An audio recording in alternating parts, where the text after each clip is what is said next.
చేతిలో సుదర్శన చక్రం కావాలి. మేనల్లుడు కొట్టలేడు. అవతల చూస్తే అవసరం చక్రమా ఆయనకు అడుగులో ఏం చేస్తాడు?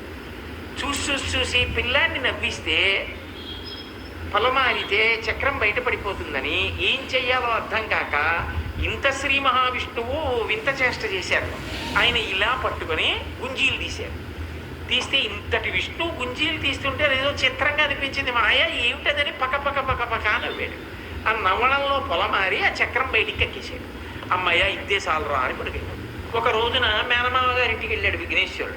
మేనమామ గారింటికి వెళ్ళి ఆడుకుంటున్నాడు. ఆడుకుంటుంటే ఏదో శ్రీ మహావిష్ణువు సుదర్శన చక్రం తీసి అక్కడ పెట్టాడు. పిల్లాడు కదా అటు ఇటు చూశాడు. ఏదో బాగుందని తొండంతో తీసుకొని నోట్లో పడేసుకున్నాడు. ఇంతలో ఏదో ఆపద వచ్చింది. రాక్షసులు వచ్చారు దేవలోకం మీదకి. వాళ్ళ మీద యుద్ధం చేయాలి. చేతిలో సుదర్శన చక్రం కావాలి. మేనల్లుడు కొట్టలేడు. అవతల చూస్తే అవసరం చక్రమా ఆయనకు అడుగులో ఏం చేస్తాడు? చూసి చూసి చూసి పిల్లాన్ని నవ్విస్తే పొలమారితే చక్రం బయటపడిపోతుందని ఏం చెయ్యాలో అర్థం కాక ఇంత శ్రీ మహావిష్ణువు వింత చేష్ట చేశారు. ఆయన ఇలా పట్టుకొని గుంజీలు తీశారు.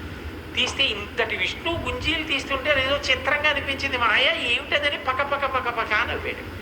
ఆ నవ్వడంలో పొలమారి ఆ చక్రం బయటికి ఎక్కేసాడు. అమ్మయ్య ఇద్దే సాలరా అని పడిపోయాడు.